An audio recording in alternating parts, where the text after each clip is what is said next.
but my fear is that this regulatory state, it's going to crack down on an industry that the regulators, they really don't understand yet, and it's going to force the next generation of financial tech to be created outside of our country. Well, we can't let that happen. So, Mr. Brooks, it's good to see you again. Where do companies draw the line and say that enough is enough with this anti-innovation, quote, regulation by enforcement, and then just decide to take their industry elsewhere to another country? Where's the line? Well, Mr. Budd, it's good to see you, and thank you for that question. What I would say is, in some aspects of the industry, the line is super clear. There are some products that are legal in other countries and are just not legal here. So I take some of the investment products we've talked about earlier today, for example, exchange-traded funds. One of the things that makes crypto risky is that consumers may not understand the difference between one token and another token, and so they may want to diversify, much as I own an S&P 500 mutual fund. We don't allow that in the United States. We do allow it in Canada. We allow it in Germany, Singapore, Portugal, and a number of other places. So if you're a developer of those products, there's no fuzzy line. It's super clear. You can't do that here, so you have to go abroad, okay? There are some other places. Can you say why we can't do that here? Sure. It's because the Securities and Exchange Commission has consistently refused to approve products that other G20 nations have approved. So we're behind the curve. Unquestionably.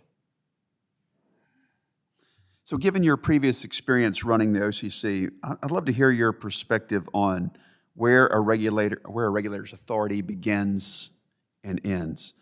Remember the joke earlier this year that everything's infrastructure? Well, it seems like Chairman Gensler thinks that everything is a digital asset that he can regulate. He cites the Howey and the Reeves test without providing any other explanations. So, Mr. Brooks, what are we missing? Because Chairman Gensler clearly doesn't see a limit to his regulatory authority in this area. Well, Congressman, one thing I learned running my little agency is that the U.S., and this is not specific to crypto, the U.S. is sort of unique among the developed countries in our fragmented approach to regulation. So when I hear people talk about the idea that we need one regulator for crypto, I would say we should first have one regulator for banks, but we have 3 of them, or if you're an investment bank, 5 of them. So that's inherent in the system that we've got. What I say to that is the last thing we need to do is add another regulator to a system that's already got dozens of regulators. What we need to do instead is have parity for crypto activity along with traditional finance. If I'm a crypto lending platform, I should probably be regulated by the FDIC.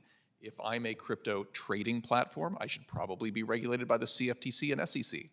But somehow we treat crypto, because it's new, as different from everything else. And I'm going to argue that crypto is just a step function improvement in the system. We already have a regulatory system. The laws are super clear how it works, but there's something about crypto that scares people. I don't know what it is. Maybe it's just because it's new. But I remember in my banking law class when banks were first allowed to use computers to keep ledgers, people sued over that at the time. I remember when I was a second-year lawyer and we got email, and the ABA said lawyers couldn't use email because it would travel over this mysterious network of computers. These all seem ridiculous today, but it seems like we haven't really learned the underlying lesson, which is technology usually advances human flourishing. We have a regulatory system. Let's use it. Thank you for that. Ms. Haas, as you're aware,